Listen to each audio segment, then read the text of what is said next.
7:45 in the morning on Splash Day, which is really exciting.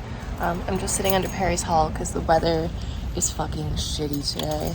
We got really lucky yesterday with some clear skies, but it didn't last. Like a little bit stressed out and anxious. I don't really have a reason to. This is gonna go fine. We've worked really hard to make sure this is gonna happen, but we still haven't finalized the insurance. To be completely honest, I don't have a lot of faith in the person that's doing our insurance, and I think I'm gonna trust my gut, and we're gonna walk over to Nasika and see if they can get us the underway insurance. We have liability right now, but I want to have the underway insurance before we leave here. I'm just gonna try not to like chain smoke cigarettes all day so I don't feel like crap, but I'm pretty sure I'm gonna be really tired tonight. I might have woken up at 3:30 this morning and then I just couldn't fall back asleep. So I'm just like glad that I'm here now, but it's fucking freezing, man. The girl's lifted. I gotta paint the little patches. I'm gonna get on that right now. Barry's just painting where the stands are. Oh fuck, she's live. Yeah, dude.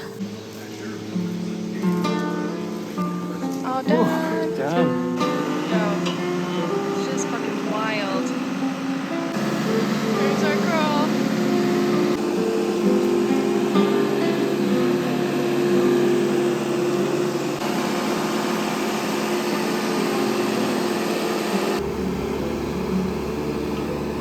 I forgot how pretty she looked in the water.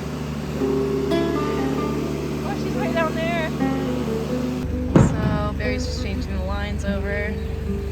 Seems promising so far. Yeah, she does a big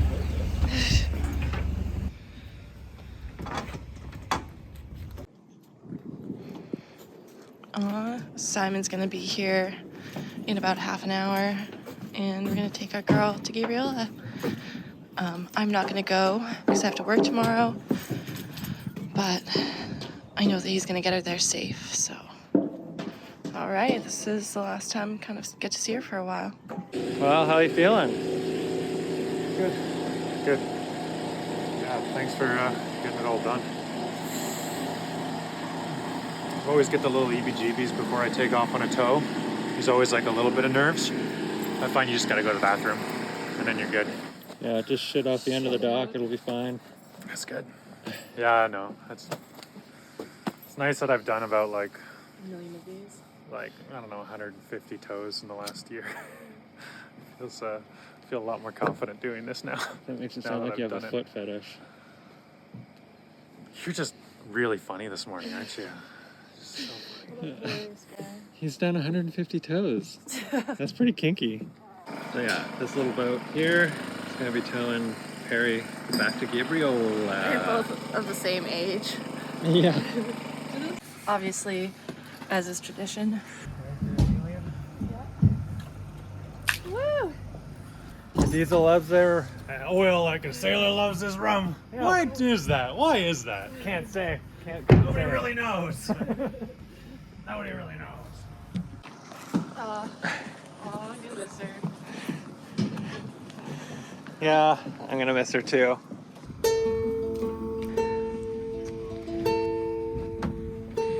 She's so big. Oh my god. I've never seen her underway.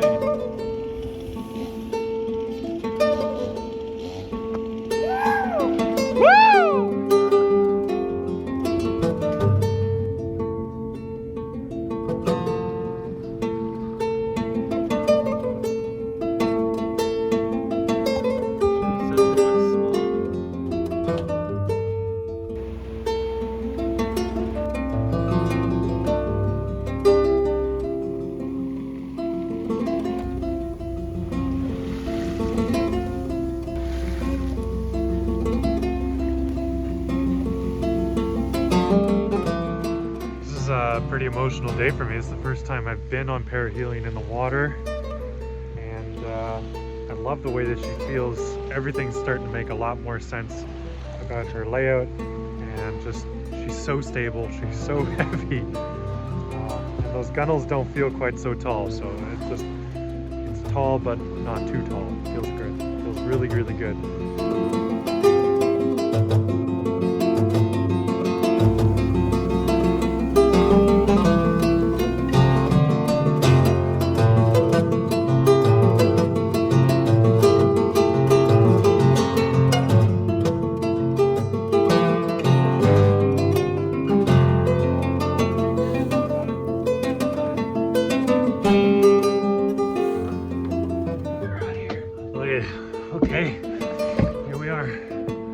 made it to Silva Bay. Time for some rum with some friends. I got the whole crew here. Everyone's excited to see her in her home finally. Big thank you to Chris for helping me tow her around. What a drama-free experience. It went perfect. All right, rum time.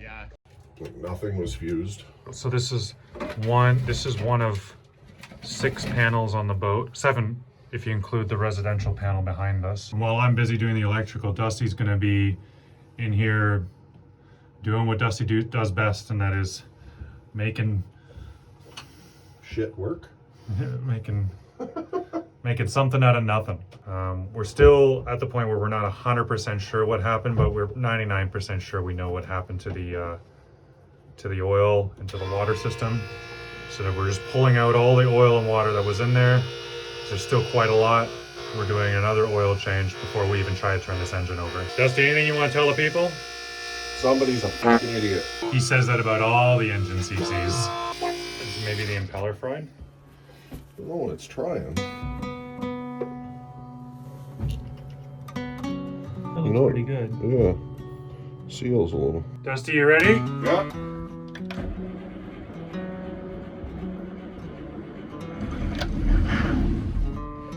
Anything going on down there? Yeah, we're still good. Okay. No plugs.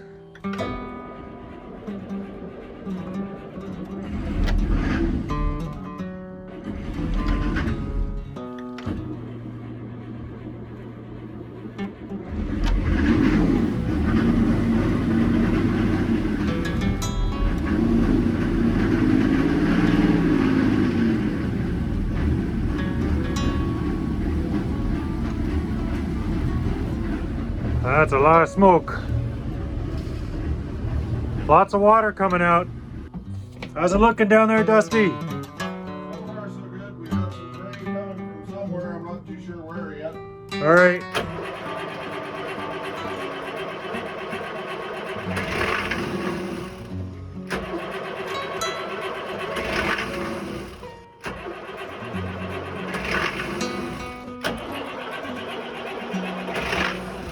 Back to the vacuum pump because it's the only thing that manages to get the oil out of here. It is hella thick. It's like there's nothing but gear oil in there suddenly. Of course, it's all mixed with water too, so it's gross and milky and not good. But we're going to keep siphoning it out, and then we can get some fresh oil in it. We could do a startup. We're going to run it, warm it up. Hopefully, there's nothing else catastrophically wrong with the engine, and we can just assess what's going on at that point, and then I will confirm about what is actually going on with the engine and what we actually did wrong. Got a space heater down there in the bilge, and this bilge is so big you can actually crawl underneath this engine, which if it was the complete total disaster down there that it is, I would maybe consider dragging myself underneath this engine and opening the drain plug and just getting it out that way, but I'm not that brave, and so we're gonna do it this way for this time. In the future, we're gonna have it set up differently, but it's just tedious, man.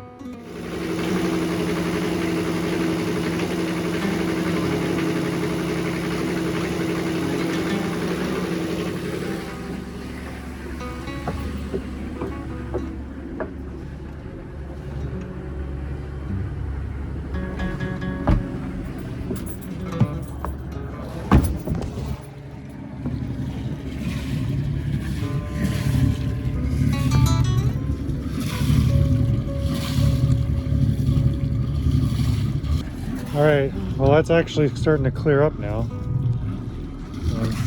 It's not really clear, but Jesus, better than when it started.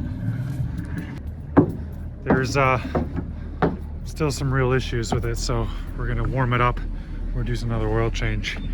See if we can get it running a bit smoother than this. Fuel pump running from a jerry can. We have as much oil as we could get out. This thing was like overheating, just trying to pull out the sludge that was in there. So we've put in another gallon of oil back in, and we poured some of it down the heads and some of it in the bottom, and hopefully that does the trick. Right now, and I really hope it works because Haley's going to be here any minute, and I don't want to have a broken engine when she gets here, so let's fire this thing up.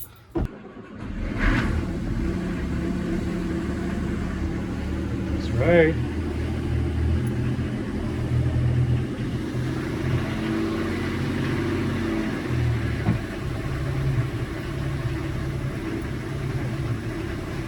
do you think?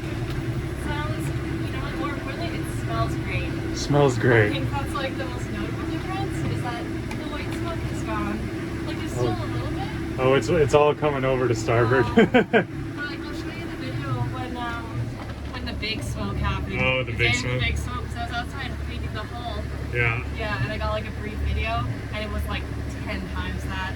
Well, the first time I fired it up, there was quite a lot. So we're gonna have a look at what's going on down below.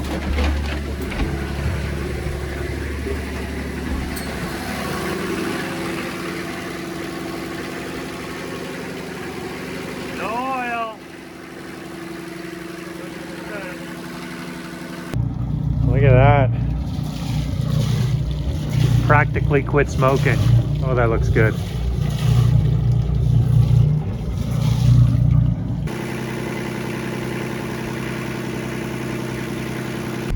So we got her back down to idle here. We're sitting at a cozy 70 degrees Celsius.